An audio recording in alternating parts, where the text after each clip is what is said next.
what you want. My niggas gon' blow at you. Yeah, my niggas gon' blow at your down. Good morning, good afternoon, and good night, B plus gang. What is going on? Just know I'm already seeing everything that goes on around me. Like, bro, a lot of people consider me the hood, Batman, and Robin combined into one. Just a lot more thorough. And as the most thorough guy in the room, I would like to say that it's not looking good for your boy Young Thug.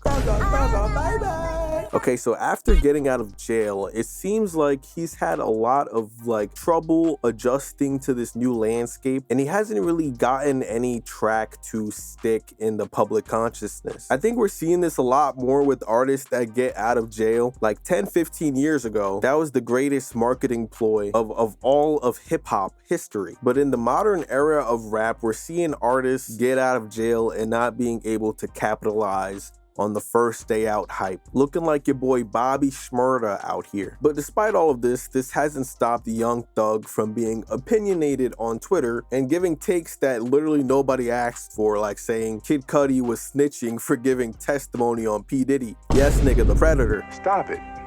Get some help. But now the tables have turned because Young Thug must have pissed off a high-ranking member of the secret Hollywood cabal. Must have been LeBron James. A 2-hour recording dropped of Young Thug's interrogation following the infamous Lil Wayne bus shooting incident. And I'll spare a lot of your time here because within the literal first 5 minutes of this recording, Young Thug unprovoked brings up the name of one of his associates, Roscoe, who was involved or might have been involved in committing this crime. What I would like to do is just talk with you and just, like I said, get background of this whole shebang of just the whole history of what's going on. I'm sure you know what happened in Cobb County, right, with Pee Wee and all that crap.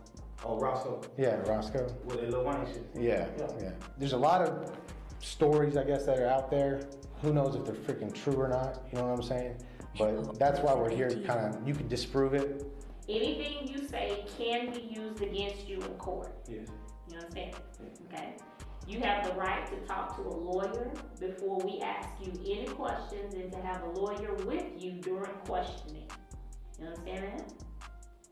I'm not trying to influence you one way or another. It's your choice if you want to talk to us or not. But do you just want to talk to us right now in this room without having to have like an attorney present? That's basically what that's saying. I feel it. Talk and whatever we need to talk about. But she know I talk to you about it, but I don't. You don't have to sign that. You don't, okay, you don't. But do you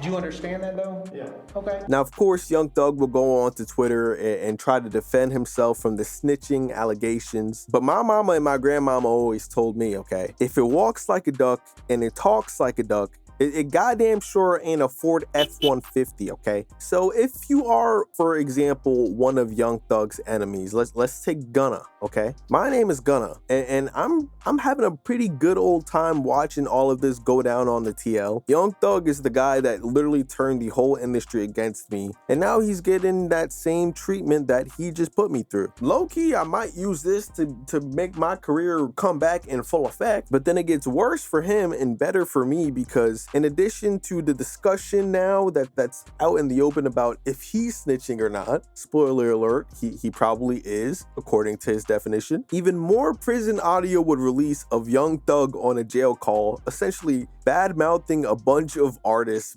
behind their backs. Like, welcome to the player haters ball, my nigga. Get you a nice cold cup of sparkling water, my guy. Well, I'm the only nigga on that label in the green that don't owe no money. Them niggas just sold that shit. People only buying your label because of Wham.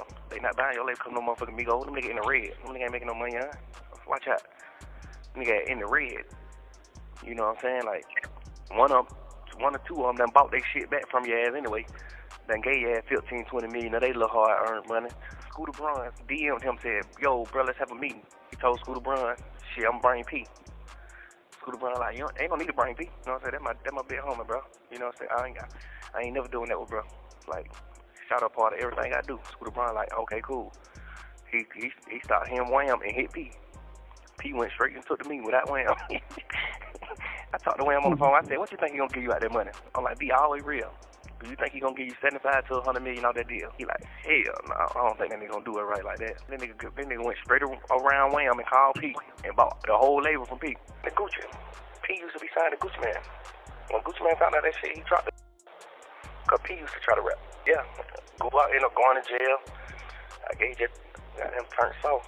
Oh my God, pour one out for Young Thug, y'all. Oh my God. And y'all know me, all right? I'm the realist, a certified, hardened 9-to-5 gamer. I never really bought into the no snitching image that these guys put up, so I don't really care too much about who snitched or the street culture side of it. These dudes want me to think that they're not gonna tell. Meanwhile, they got like 9 kids out here in the world. Bro got full 12-car garages back at home and millions of dollars to spend. Yeah, I ain't going for that. And neither are Young Thug and Gunna. Not very likely. But I understand that when you build your entire brand on keeping to these values and publicly act as sort of like an enforcer for these certain values, when you can't stick to them behind closed doors, that looks very bad on your character. And obviously that amount of hypocrisy, if left unchecked, will eventually just lead you to your own downfall, which is worse for Young Thug because it's obvious that he thinks he's the absolute cream of the crop. I mean, rightfully so, he's earned it, okay, no glaze, but this is also one of the greatest artists for a generation, let's be honest here. But it's just ironic that the same system he worked to uphold would end up being his downfall. And I think that's the most interesting part of all of this. Just a handful of months ago, it was him clowning Gunna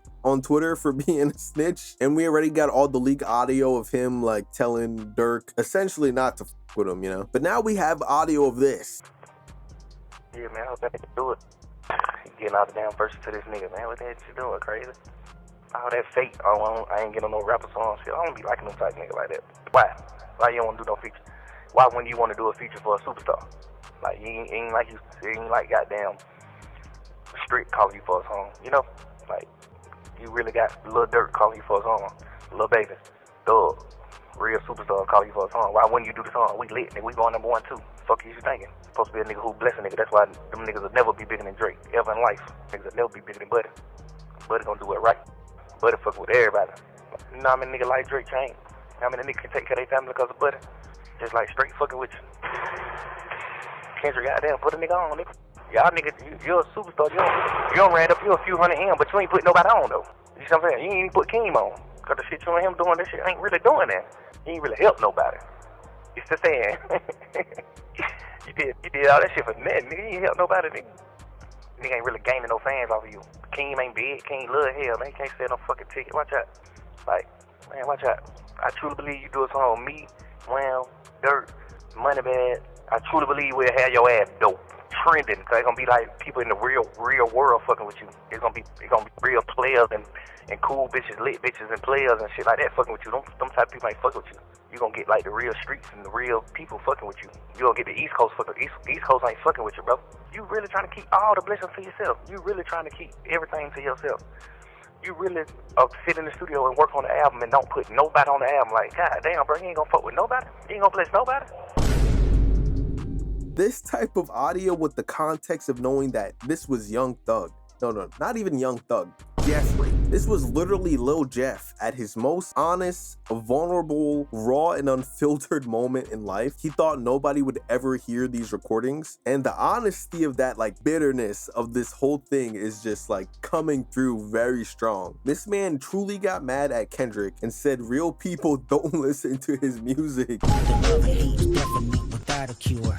While being simultaneously upset that he wouldn't give him a feature on his new album. This has got to be the most crybaby grown man behavior I've ever seen, bro. I don't understand like why these dudes have such big egos at the end of the day. There's a part in these recordings where Thug is literally saying he bought Gunna's #1, like he bought him to the charts in the #1. So like, why does it matter if you get Kendrick Lamar if you can just buy your way to the top? Well, what is the point of having an ego about it? Isn't it just like a money play at that point? And if you can just simply buy your way to the #1 spot, why doesn't literally every artist do this? I know J. Cole exposed the fake in the streams part a long time ago, but he needs to come back and really break down the mechanics of it. And I also feel like this definitely has to be before the big Kendrick and Drake beef, because this is just like so out of touch. If it's not, this dude Kendrick Lamar is moving like 15 finger Sakuna, and then on top of that he popped 3 perky. So I mean, there we have it, gang. I think Young Thug is honestly kind of just I don't know what he does at this point to turn this whole situation around, because if we just tally the votes, okay, there's a lot more going against Young Thug than there is going for him. The records he was dropping in the post-Rico case world were already not hitting like that. I don't know if it was just that like overhyping for the moment or delivering too much anticipation for you to reasonably deliver on, or if Young Thug was not tapped into what type of sounds were popular at the moment. But whatever it was, he just, you know, he hasn't been really locked in on the music side of things, I feel like. And now bro has the rap cheese touch because they got him cooperating in 4K audio recording footage. And then on top of that, you literally just badmouthed arguably the top artist in the game right now. Like, Young Thug, where do you go at this point? What team is willing to accept you at this point? Who is the first person you apologize to? You better apologize to Baby Keem, okay? Don't make Kendrick mad. Bro gotta start making tracks with Kanye West. That might be the only team that accepts Young Thug, bro. I mean, I will never doubt Young Thug's creative genius. And like I said, I truly don't care about the snitching allegations. Like, let's look at Gunna. Gunna is a snitch, makes amazing music. But the crazy thing about the snitching allegations in situations like these that happen all of the time in hip hop is that people only really care if you continue to bring it up. Gunna literally proved to people that if you just drop good music and stay out of drama, then all of that mainstream positive attention will outweigh the snitching street narrative. But if you continue to argue on Twitter about it, then, you know, it's always gonna be topically relevant. So I mean, I kind of like where this is going, man. Give Young Thug a little bit of plot, a little bit of an underdog backstory, and let's see what he does with it. Let's see if it makes or breaks him. I mean, it's either that or he spirals into irrelevancy, disgracing his entire legacy, if he hasn't done that already in the eyes of a lot of people, I guess. But what do you think, B+ gang? Does Young Thug have a chance to turn this situation around? That is my question to you guys today. I think that will be potentially the greatest comeback of all time. This is the comeback that OKC should have did all those years ago. But whatever the case, let me know down below in those comments. And if you've made it this far into the video, consider leaving a like or even subscribing for more goated content on the B+ channel. And if you do that, then I guess I'll see you on the next one.